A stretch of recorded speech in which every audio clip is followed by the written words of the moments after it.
When I began to think about resilience and reflection, I was like, what story should I tell them? And then I thought, well, I've been knocked down like so many times, I couldn't pick just one. And life, as I'm sure you all know, is not kind, right? It is for the most part, but it's not always, right? You don't always like. Recently, I became a caregiver to my parents, and life doesn't go, you're now a caregiver. It's kind of like, boom, you're a caregiver, right? But there have been times when I question whether or not staying down would be easier than getting up, right? Let me just stay in the blood and the muck and the mud, but here's what I know. Every single time I've fallen down, I've reminded myself one thing. Falling down doesn't define us. What defines us is what we do after the fall, right? For me, getting back up has always been intentionally active and full of reflection. I mean, you have to kind of think, what did this situation teach me? What am I not going to do again? And what can I take from it that will help aid me in rising again, right? Sometimes that reflection happens in quiet moments when I'm walking our dog, Tallulah Rose. And yesterday I noticed like our footfalls kind of like were together, and I chat with her every day and all of that, and those moments with her really get me calm. Also, talking to people I love and trust who remind me of my own strength, because there are times, and Marcy can tell you, when I'm like, why did this happen to me? And she's like, stop being a victim, let's go. And that really, and again, it sounds harsh, but I need that. I'm a person who needs a boot in their ass, like really. And sometimes it's just taking the next right step, right? And we don't know what that is often. And even when I don't have everything figured out, it's all about the next step. But self-care has been a cornerstone of that, right? We're all going to get knocked down. I was saying to Mel from Mom of Nea Aesthetics, who's also a good friend, that it's not about getting knocked down. Self-care will like shorten the time it takes you to get back up. That's what it's about, right? And resilience, as I've come to understand it, is not a solo journey. It's not a solo journey, right? It's a process of learning, growing, and leaning on others, which is why I have these ladies here, because they have been my scaffold when I've been weak, and I have been. And that means everybody in this room, even if I don't know you, you've all touched my life in some way. And as we move into today's panel, I encourage all of you to reflect on your own moments of falling and rising, right? What helped you get back up? What did you learn about yourself in the process? And how can we support one another in our journeys? Because women are magic. Remember that. Life literally comes through us. I'm going to say that again. Life literally comes through us, right? We are the channel for love. We are the channel for nurturing. We are the channel for compassion. And regardless of what mass media says, compassion, empathy, and love, meaning mutual admiration and respect, is what we need to lead the next generation. It's not a nice to have, it's a necessity. Okay? So thank you all for allowing me to share this piece of my story. And I'm so excited to hear from our incredible panelists who will bring their own experience and insight on resilience, reflection, and self-care. So together, let's continue to rise no matter how many times we fall. And if you ever need a hand up, grab mine and I'll help you up, okay? So thank you. Now let's introduce the amazing panelists. So I'm gonna start with Tasha. I think she's like, why? We can start at the other end. Are you sure? Okay. All right. So tell us a little bit about yourself, and like, if you want to touch on your credentials, that'd be amazing. So my name is Latasha. I am a registered nurse and licensed cosmetologist, and I own La Monnaie Aesthetics, which is actually located right in Bryn Mawr. I focus on all things Botox, filler, obviously, but then advanced skincare. So chemical peels, microneedling, radio frequency microneedling. I really focus on the aging skin and then skin of color, right? So it's really important to me to educate a lot, right? And because there's a lot of stuff out there, not with TikTok anymore. Okay. But there's good stuff. A moment of silence. I know. There's a lot of miseducation education. Yes.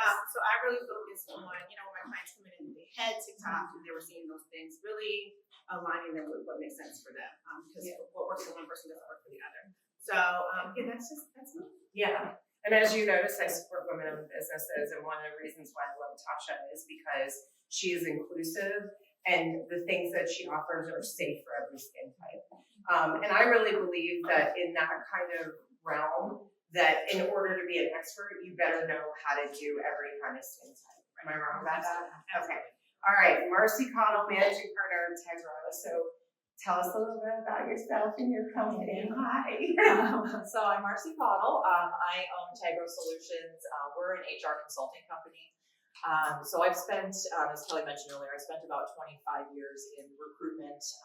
I worked for a staffing agency on the agency side for about 15 years, and then went in-house. And then after COVID and after some very challenging personal issues, I decided at the end of 2021 to go out on my own and start my own firm. So I've been solo for 3 years now. I've got a couple business partners, and we're thriving and loving it. So thanks for having me here today. Yeah. Appreciate it. It's lovely to be here with you.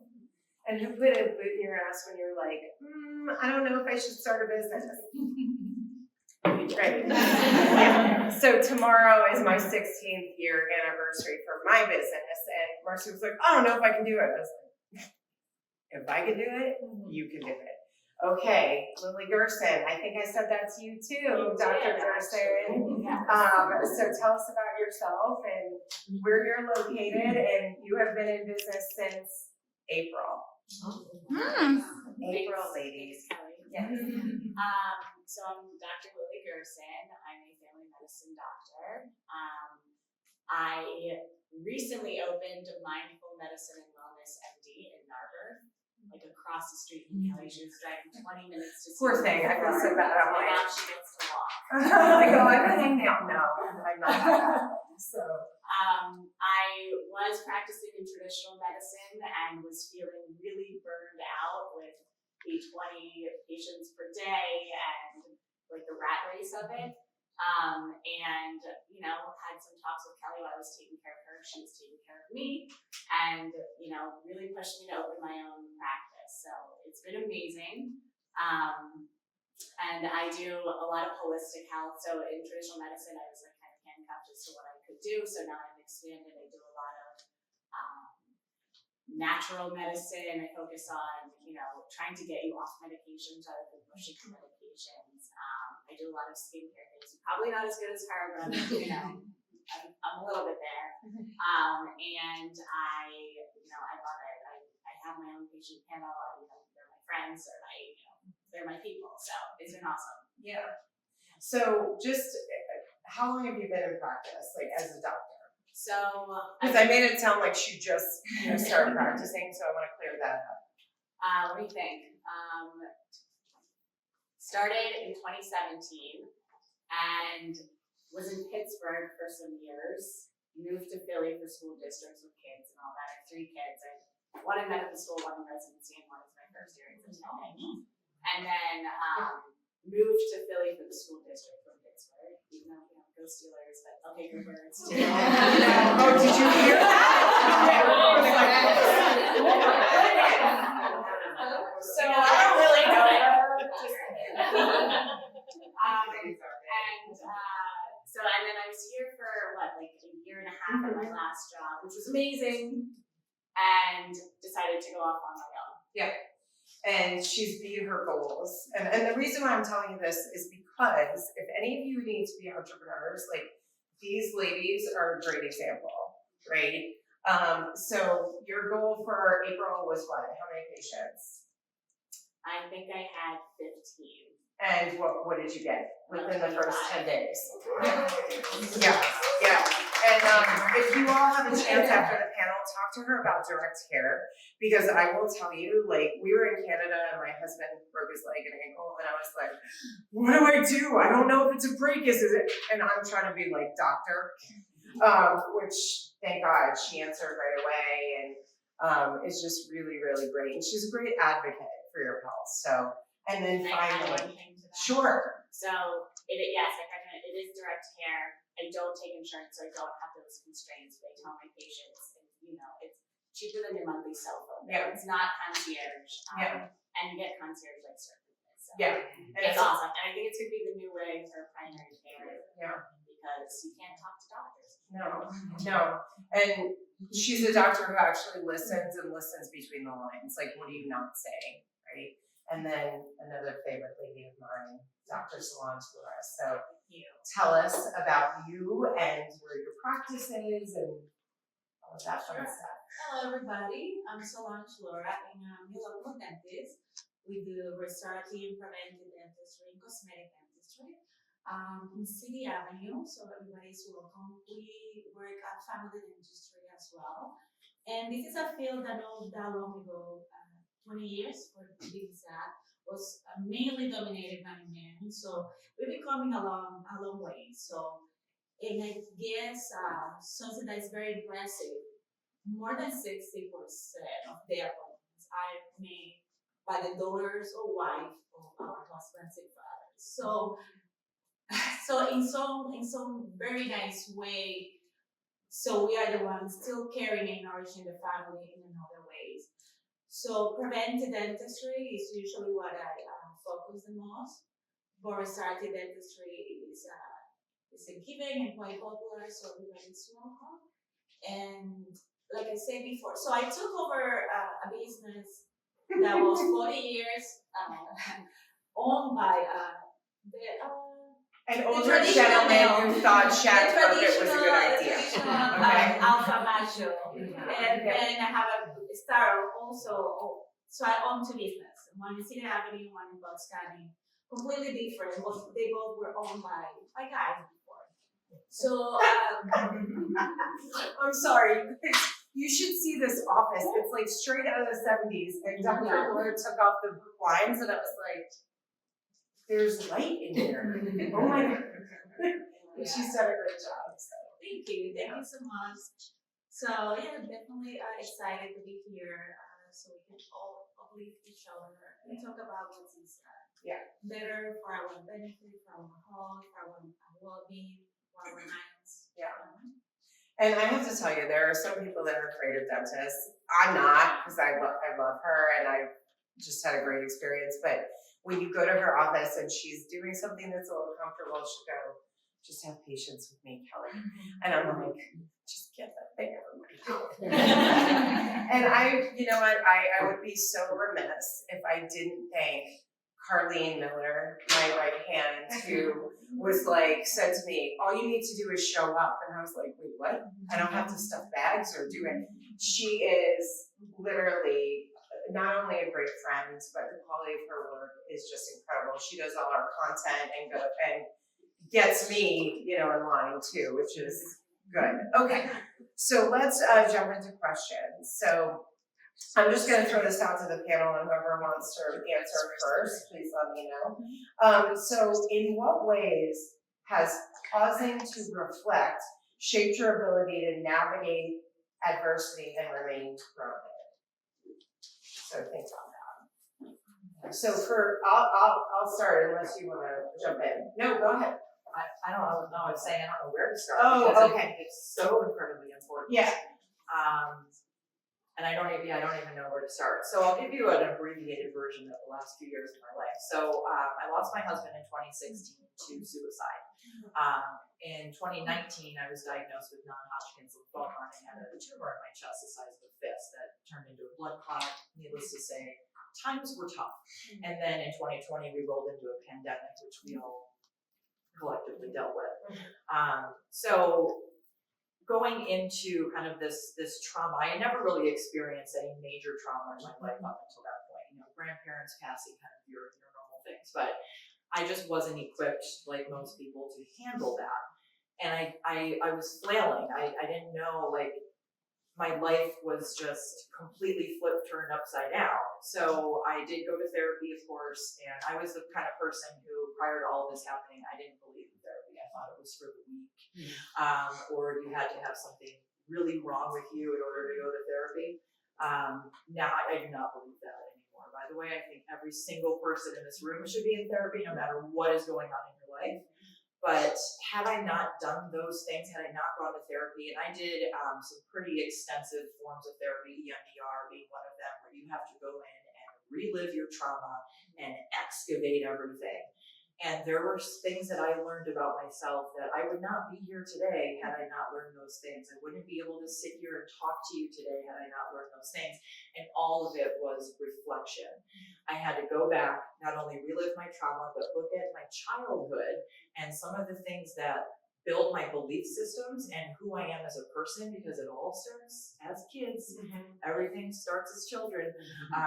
So all those things you learn, and I had to go back and reflect on those things. Journaling is another way that I still continue to journal. But nowadays I will sit and reflect on it's something, if I feel something pop up or something bothers me or there's a conflict at work or whatever the case may be, I just sit with it.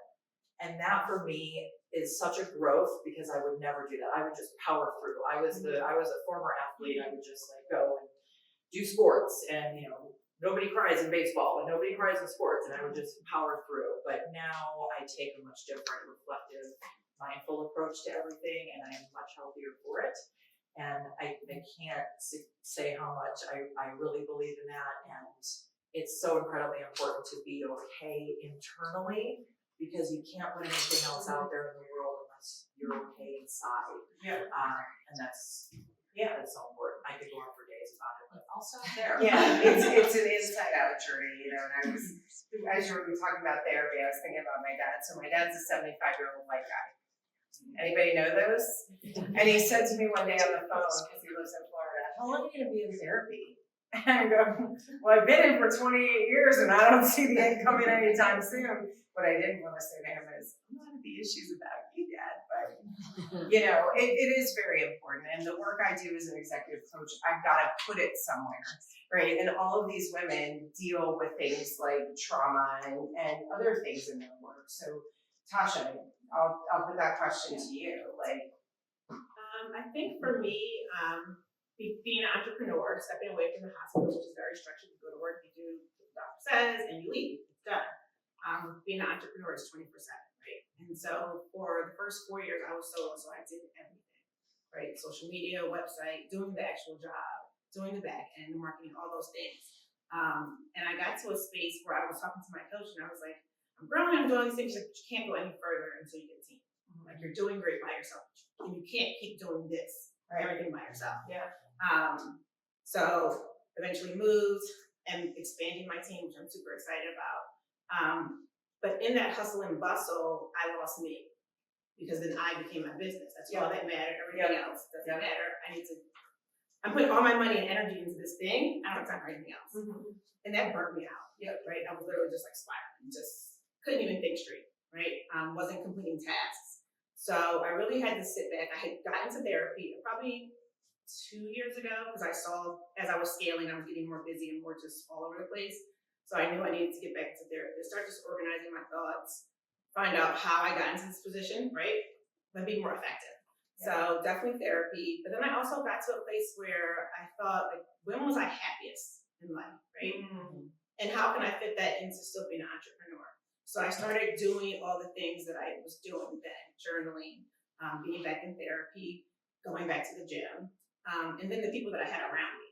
Because nobody's going to understand what it's like being an entrepreneur when you're not an entrepreneur. Right. Everybody else thinks you're crazy. It's not that bad. It's not that bad. You can take off tonight. Close your laptop. It's not that easy, right? So, not forgetting the other people, but surrounding myself with people who understood, that kind of calmed me down. I didn't feel alone. It didn't feel like you're alone a lot of times being an entrepreneur. Like everybody understands. But just changing things, but really reflecting when I was happiest in life and bringing those things back into my life.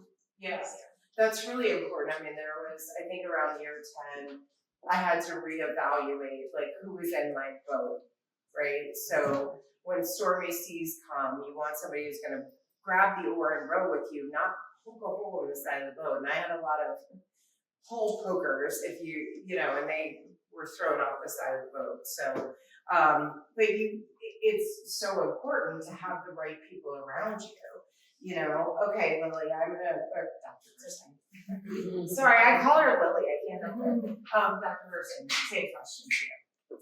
So, I took a very non-traditional route into medicine. I majored in journalism and Spanish in undergrad. I worked for a newspaper after I graduated college, and I never felt fulfilled. I loved writing, I loved all that. I always journal if I do it, but I just felt like I needed to be doing more. So that was a moment where I had to pause and reflect. And I'd always thought about going into medicine. And my great grandfather, my grandfather, and my father, all in the same line, were physicians, surgeons, actually. And I was like the first woman to like have any like thoughts about going into medicine. You know, there's a whole long story about that. I think my father still doesn't see me as a doctor, so I'm just primary care and not a surgeon. Just her. Yeah. Just primary care. That's a whole other like thing to wrap up. So in that time, I decided to go back to school. Since I didn't do any sciences or anything, I had to do 2 more years of my sciences, my physics, my biology, chemistry, all of that. And then I ended up taking a year off to study for the MCAT, which gets you into medical school. And during that time, I was doing organ procurement, and I was flying all over the West Coast at the time, recovering parts of lungs for our transplant patients. And I thought at that time, I was like, this is going to be me. I'm going to be a surgeon. I love the OR, all of that. And so my dad was really happy. It was like, no, I love the operating room. I'm going to do it. I got into medical school here at Jefferson, and I did my 4 years. I was going to be a surgeon. My 3rd year, a planned pregnancy, although to some of my attendings, they were like, did you get knocked up? I was pregnant with my first Thank you child. for asking. Yes, I did. Yes, exactly.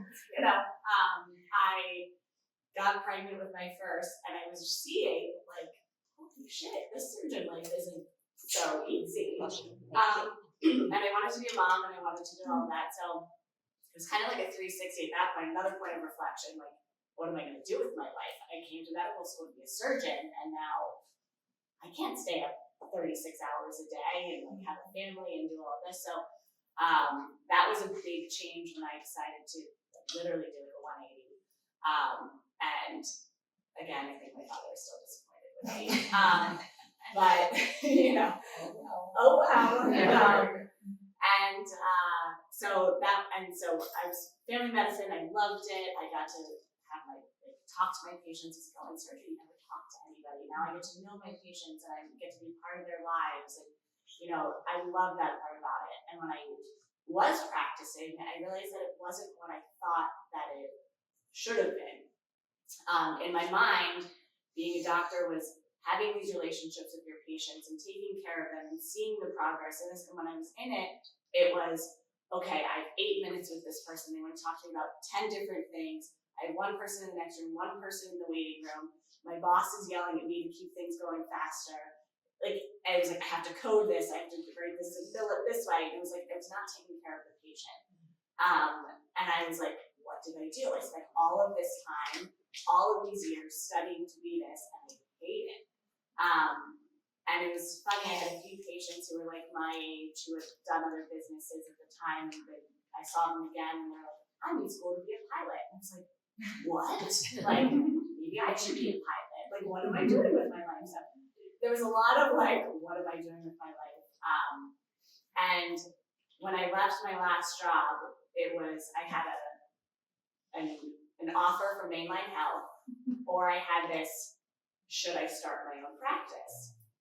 And I didn't know what to do. And I took a month off, and we went away. My husband took me to Florida. He said, you need to get away. We took the kids out of school. We went to Florida and just relax. And it was like a moment of what makes me happy? What do I see myself? Do I see myself going into work and doing this again, like, but in a new environment and all, or do I want to be my own boss? And you know, that comes with a lot too. And I remember being on the plane on the way home, and you texted me or something. Like I texted you, I don't know what happened. And you were like, well, what's holding you back? And I was like, I have 3 kids and a husband, and I was like, kind of the breadwinner for now. My husband has a business that he's my retirement plan and all that. But like, what do we do? Like, this is my financial, like, and I was like, it's a lot of money and like a lot of, you know, it's scary to go into this and you're like, you got it, you could do this. Yeah. And I remember sitting there and it was like, it was a ton of reflecting. And I was like, you know what? I can. And it was like being mindful, being present, and like, you know, looking at it from all sides. And so there was a lot of moments in my life that I've, you know, gone when my daughter was going to, you know, kind of pivoted. And I think you need to step back to look at the whole situation so that you can pivot. And all of these pivots, you know, in my mind, they're scary as hell. Yep. But they've been a gift. Like, it's been amazing. So, Yeah, and her text also said I'm scared, and I'm like, good, that's exactly where you need to be. Because when I started my business, I was scared shitless. I was like, what the hell, you know? But yeah, okay, Dr. Laura, so in what ways has pausing to reflect shaped your ability to navigate adversity and remain grounded? I guess it's no different to most of us. We all crave happiness and we all crave prediction, be able to predict how the outcomes of our efforts. So we all want that. But when you are an entrepreneur, there's a lot of questions that are unanswered and unanswered. So change the mindset about what to expect, how to accommodate life into our business self is definitely a challenge. But it can be done. But changing the mindset is will be key. Because when I select that I wanted to be a dentist, my mother's an engineer, my father businessman, nobody understood where I came with that. But my plan was like, okay, this can give me enough income to having a family, but also the ability to plan and scheduling so I can go and have the time. So it made sense at the time, but the time changed and things are very, very different right now. So I started working for this firm, making a very amazing amount of money. But I didn't have time for my vacations. I was home by 9 o'clock. I was denied by any appointments or activity for my family and kids. So I had to stop and start putting together something that works for me. And again, it was also scary because the amount of finances and effort was something not predictable completely. It's very scary. But it can be done. Just take patience and dedication and faith and ultimately support systems of other women that have been going through the same thing. Being able to understand how things been coming along. Try to educate ourselves. Not that long ago, it was 1988, that was the first time women were able to have business loan for ourselves without our husband as a co-sign. So it's not long, so we've been coming around quite strong and quite able to still feel all these hats, right? Being a mother is still being the nourishing, uplifting of the family, of our parents, of our kids, our friends, and still find happiness and be able to prioritize what we need. Don't forget ourselves. So I remember I started my first office when I was 20, and then I migrate and had to leave everything behind. Start from the beginning. And it's also scary, but also possible. As long as you find the right team to lean on. That makes definitely a difference. Oh, And understanding that opposition is natural. As long as we all want that fairy tale or we do the right thing and have the right outcome, it doesn't work like that. So understanding that doing the right thing and having the wrong outcome is okay. Then we should be fine. One problem at a time. And then eventually, I guess, we understand finding happiness despite the obstacles and the problems and the wrong outcomes. It's okay. Leave the guilt behind. Taking that time to go to therapy, to go to the gym, to understand what makes you happy, so you can be able to uplift your staff, your family in the process. It really starts defining and shaping who we really are, because it's a process that takes over our life and we never stop. So as the faster we understand that, the faster you're gonna find that fulfillment and happiness. So this panel really is not very qualified to talk about this. I mean, they're unbelievable. Okay, so Dr. Laura, I'm gonna do a follow-on question to that because that was beautiful. So what's one self-care habit that you've adopted that completely transformed how you approach challenges? It's a few habits that I've been trying to adopt, but I think it's a combination. Maybe it's one, but it's a combination. It's first getting rid of guilt on my own time. That doesn't come natural because naturally we are told to help and uplift and help others. That is traditional how we are raised. But getting rid of the guilt and getting them wired for our mindset. For me now it's been quite recently as started going to the gym. Something that I always wanted to do my whole life. So pushing through the challenges of the day, the emergency patients of the day, the last minute shopping for material for my kids, some school projects, and being okay and saying no, pushing that guilt away and taking the me time, whatever everybody decides to do. My case is being trying. Now that I'm 40, so trying to try to get those muscles that I never searched for them before, and understanding the tight correlation between physical health and mental health is a reality. Yes. So, Thank you. Marcy, same question. What's one, if you can narrow it down to one? I would say, slowing down for me. So I've always been great about going to the gym and working out. That was not my problem, but I was always going too fast. And I'm also a lovely victim of menopause right now. So I've had to, it's awesome. So I've had to really slow down in the types of workouts that I'm doing. I think it's still important to work out, but I've taken a completely different approach to how I do that. But I do want to go back to journaling. That has been huge for me. And I know it's like so cliche and like everybody says like you should journal, but like for me, I find like I can have thoughts racing in my head, but until I actually write things down, that's when I can really discover how I'm actually feeling, because I'm not going to write down something that I'm not actually feeling. So it helps me just to really pinpoint, because I can be all over the place, but I can, when I start writing, I go, oh, okay, this is actually how I feel about this. Like, holy moly. So I can come to these realizations on my own. So that for me has been huge. The forgiveness and the not feeling guilty for me is also because I always had that self-guilt of like, well, if I'm not running 3 miles today, then I suck. Like, and that's just terrible. You've got to just let that go and just be okay with, just have this major self-acceptance and I'll leave it. Okay, what about you, Tasha? I'm gonna actually piggyback off of 2 of theirs.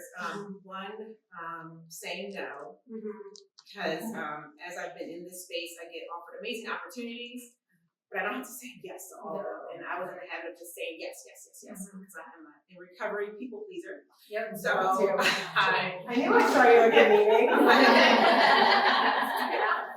that's right. Sorry. But learning to say no and not feel that guilt with it, because if it's meant for me, it'll come back around. Yep. And then if it just doesn't make me feel good, right? Yeah. Not doing anything doesn't make me feel good. Yeah. And then also with journaling, I really zeroed in. I've always journaled, but the past couple of months I've been very strategic in my journaling and not writing anything negative in my journal. So even if it was something negative that happened, I'll spin it into something positive. And not putting, because I'm big on manifestation and what you speak, but what you write as well, right? Yes. So even what I write down in my journal, nothing negative is going in my journal. That's amazing. What a little. So what do you do? Paraphrases? So I'll spin it to something. So something happened this morning, and I'm going to journal about it. That's very traumatic, but I'm not going to journal that. I'm going to journal about that person and what impact they've had on my life. Right?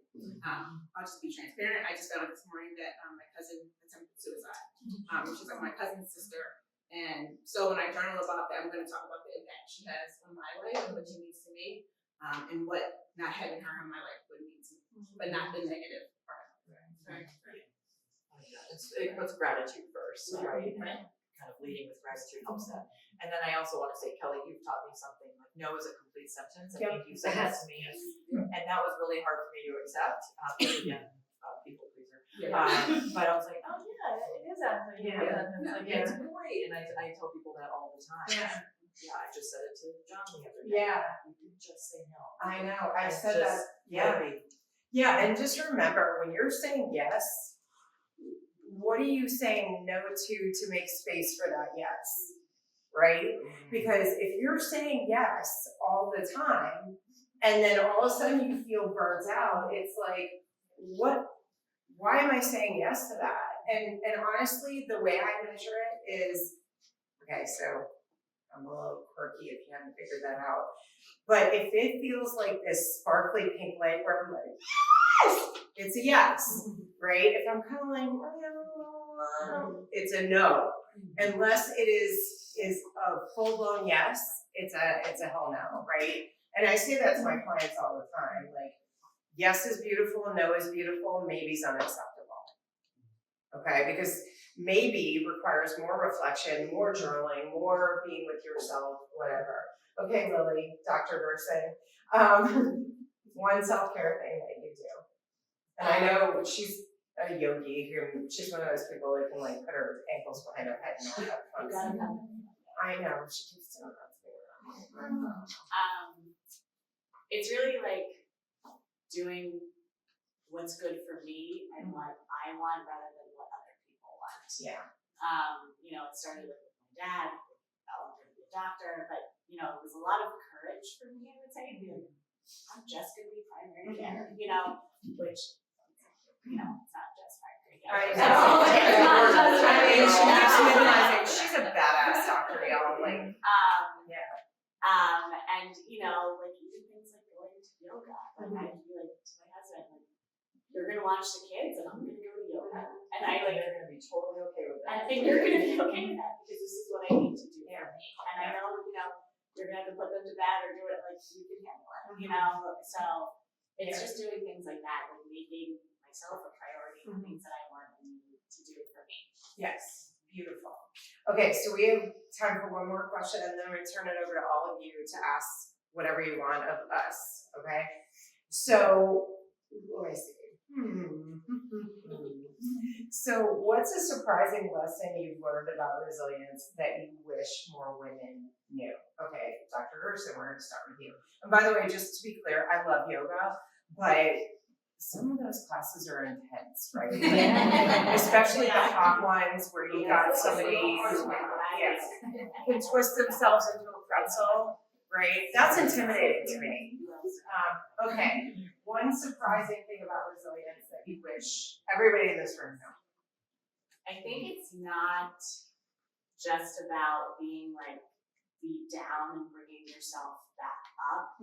It's about all of like the emotional aspects and like having the community around you and just feeling support.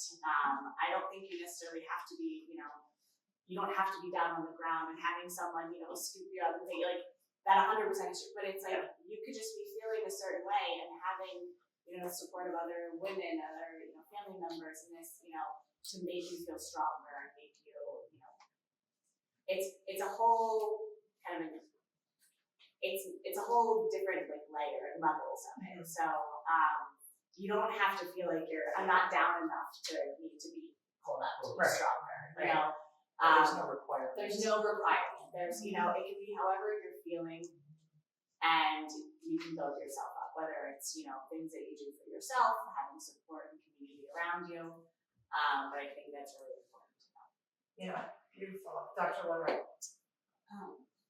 Currently, I'm running 3 business, pretty much 4, like real estate one, and a startup dental office and an old office. And understanding that it's okay crying, being weak, be emotional, and it's okay. That doesn't mean you still won't be able to handle everything and overcome everything. That is okay.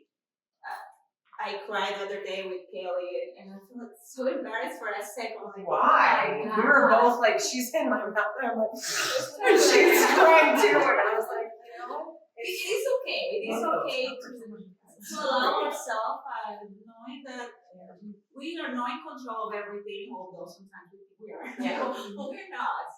So recently, my husband just left the airport now. He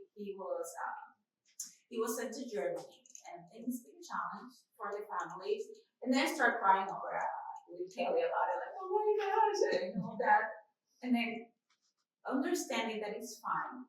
In order to heal and to grow, it is okay. It is okay to be emotional. Yeah. It's okay to embrace it, and that gives us the strength to carry on and keep on. Yeah. Well, and to give another layer and context to this, Dr. Laura's husband is in the Air Force, so they sent him to Germany for 3 years. My husband did 20 years in the Navy, and I was telling Dr. Laura's husband before we started that when Brian and I were dating, it was like what I called baby deployments, right? Like 2 weeks here, 1 week there. It was like, this military spouse thing is so easy. Then we get married, and he's gone 18 months, and I was like, not gonna tell you what I said, but it was a lot of profanity. I was like, this sucks, man. But he was doing all these humanitarian missions, so it couldn't be like, you know, like the Haitian earthquake happened, and he was the one who kept track of all 7 aircraft carriers and did 5,000 inoculations. And like, so you can't be like, ah, they're gone. I'm like, he's saving the world. What am I gonna do, right? Okay, Marcy. What's a surprising lesson you've learned about resilience that you wish more women knew? I think just the community. I used to hate to ask for help. I thought it was a sign of weakness. I think I wish more women prioritize their female friendships over their romantic relationships. Yes. I don't understand why we do that to ourselves. You guys, like, you know, if you're in a romantic partnership, that's amazing. If you're lucky to have that, but you still need the support of your female friends and your other friends. I would die without my female friendships. Like, we have those blubbering conversations all the time, and like just to like get it out. I can't. I mean, there's certain things I certainly can talk to my partner about, but like it's different. It's on a different level. There's a different level of understanding. So I strongly recommend prioritizing your female friendships over your relationships. And say no. Yes. Say no. Say no. Okay, Tasha. I would say fail often but fail forward. Ooh, I love that. Meaning try that thing, right? Yeah. Okay, it didn't work out. What did you learn from it? For me, for this year, I'm just trying to be 1% better every day.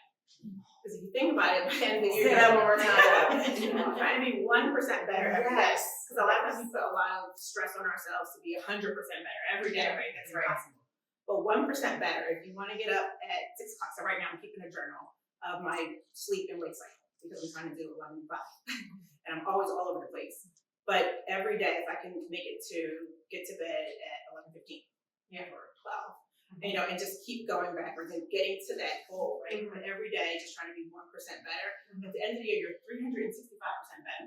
Like, what does that look like? Yeah. Right? So just take something in your life that you're just trying to be better at, and don't beat yourself up when you do fail, but fail forward and learn from it and try it again. Yeah, I love that. And I always say fail to my clients is first attempted learning, right? Because how are you going to learn if you don't fail, right?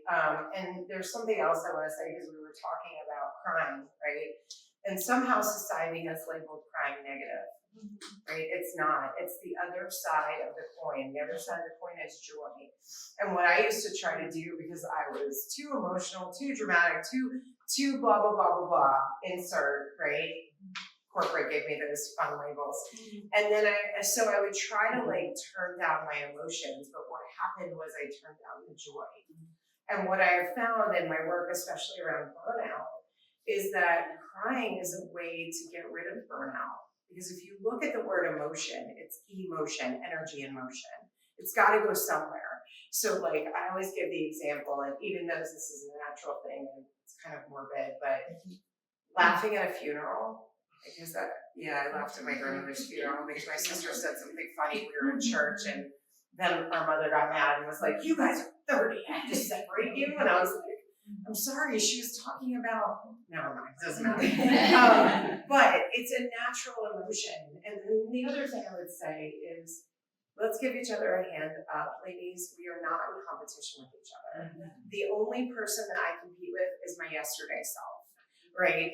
If something is meant for me, as you said, it's not gonna pass you by, right? And I love women so much, but the thing I see is this dynamic of being pitted against each other. It's an old paradigm, it doesn't work, and we're the ones that can kill it.